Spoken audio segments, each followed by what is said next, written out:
Hey classmates, my name is Angelica, and I am just gonna share with you my reflection for Module 2.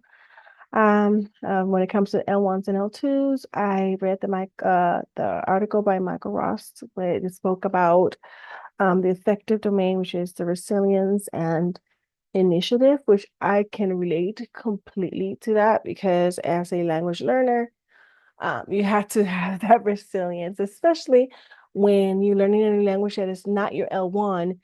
It's hard to master and it takes a while to master. Some people can master, some people don't. I'm a person who needs to be visual. I'm a person who needs to see it and at the same time connect it together and try to have a conversation. And to this point, I know a lot of Korean, but I cannot hold a conversation because I'm still not confident to do so.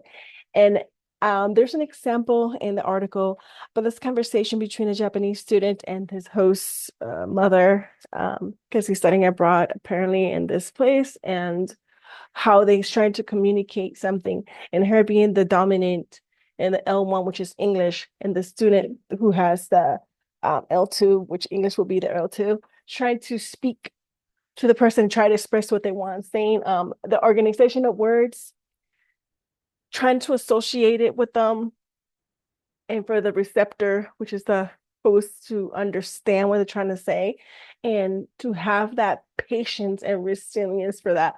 Because I know not everybody does have the patience for it or or get frustrated easily, because when we don't understand something, we get frustrated because as humans, we are very perfectionists and want things to be perfect. But when you're learning a different language that is not your native language, it is hard to process, especially when it comes to listening.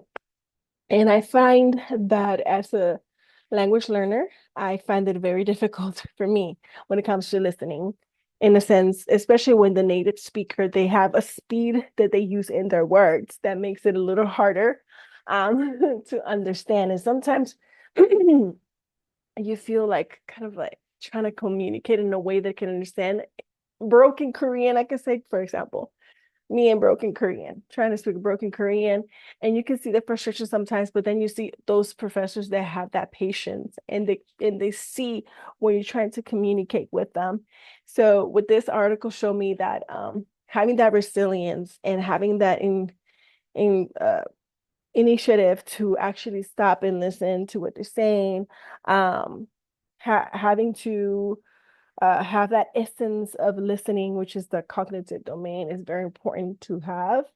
And especially when it comes to interpersonal and transactional. Sometimes we can be talking about a conversation and you can answer it the first time around, but then it goes on and then you don't know, you find yourself stuck. Like when I try to speak Korean in a restaurant and I try to order something in Korean and I say it, and then they try to speak to me back in Korean faster and they try to have a whole conversation. And this is the part of me that I'm still trying to actually learn to do and listening. So I'm hoping that with this class, I'm able to do that. Sorry if it's not the most perfect video I've done, but it is my first one. And sometimes it's hard for me to come out with the words and say what I want to say.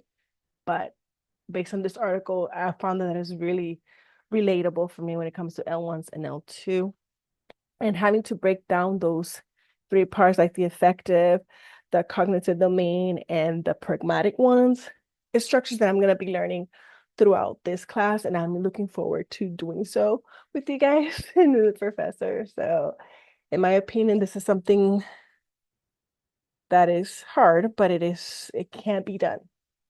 And I cannot say that in a professor's perspective because I am not a professor. I'm a student. It's my first time taking these classes. So here's my opinion. I relate to this. It's my favorite article. Um, I have to reread it again because I do like how it breaks it down and explains it. So that's it. Thank you, guys.